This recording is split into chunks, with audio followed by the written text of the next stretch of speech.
Ladies and gentlemen, may I turn your attention towards the other end of the room?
We will now play the national anthems of each country affiliated with our university.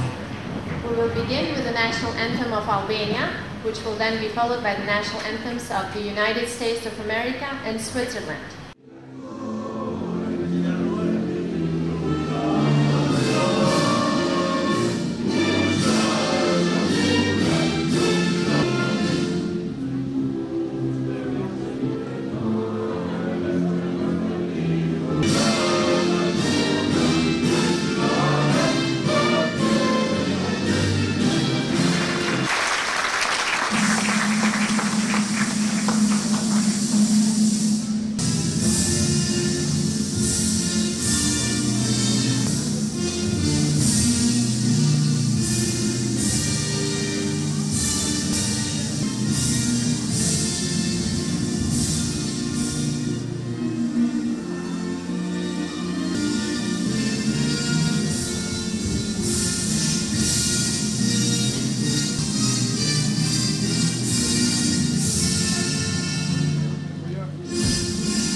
You may now be seated, please.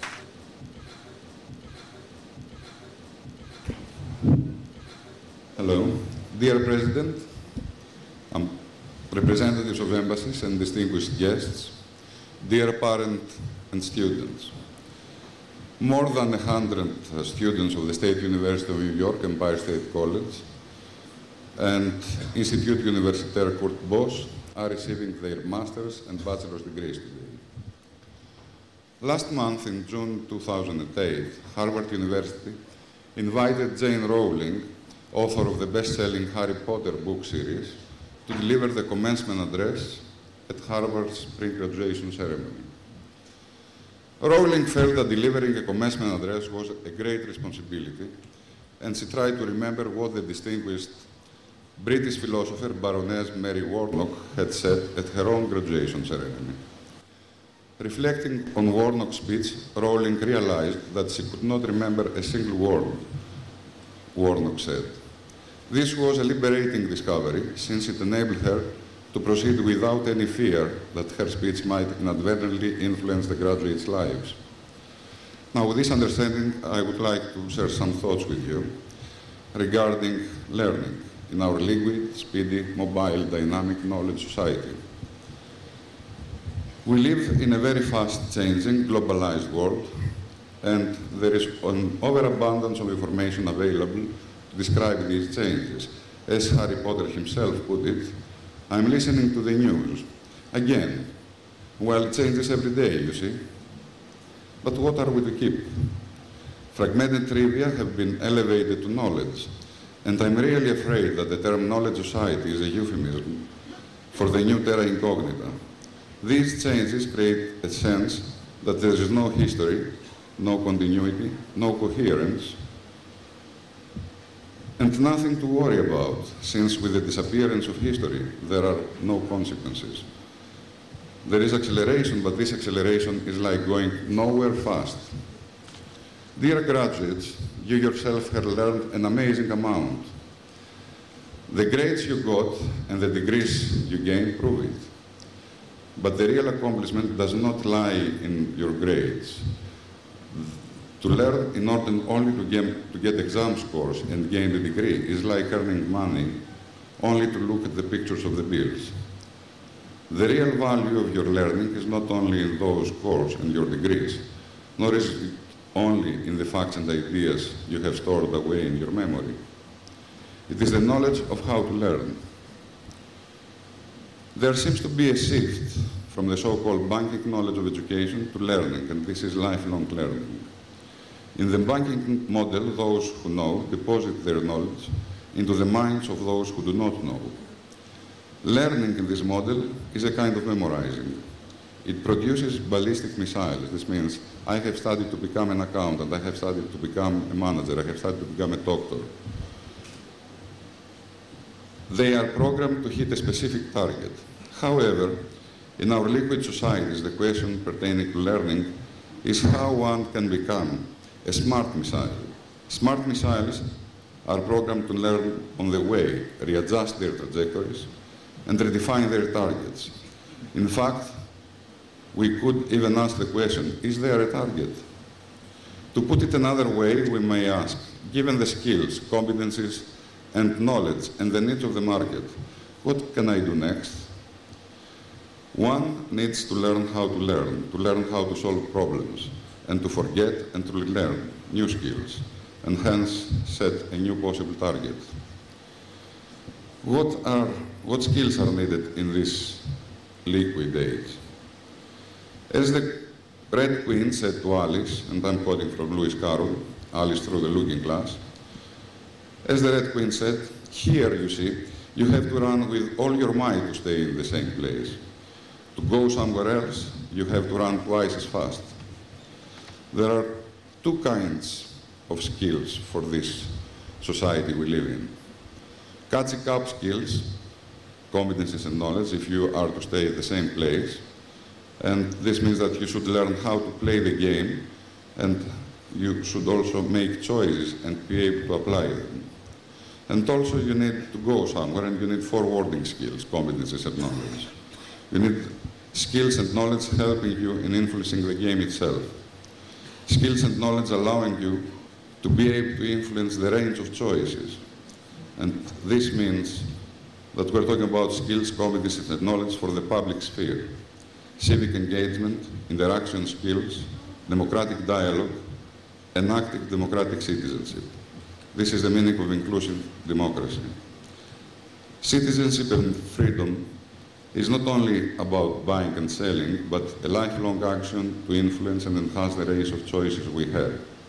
We need lifelong learning and education to help us make choices and salvage the space of discussing how to enhance the range of choices. Care is an active component of citizenship, and care why is the highest form of knowledge. It requires socially contextualized knowledge and a level of understanding that provides the basis for negotiation and conflict resolution that can inform collective decision-making and action. Try not to create a common world which resembles to what we call society. There is always a shock in society. Try to create what we could call kinonia. This is the world in common. Try dialogue for a change, not mere argumentation. I wish to all graduates the best of luck in your personal and professional life, and I'm sure that you are now well qualified to pursue your career goals and excel in the organizations you belong or you're about to enter. Congratulations, and thank you.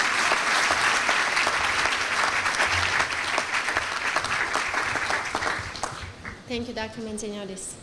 Our guest speaker for tonight has held many key positions, such as Member of Parliament, Spokesperson of the Council of Ministers, Head of Albanian Parliamentary Delegation to the European Parliament, and many others. She's also currently the Minister of European Integration. It is with great honor that I invite our guest speaker to the podium, Dr. Majlinda Breko.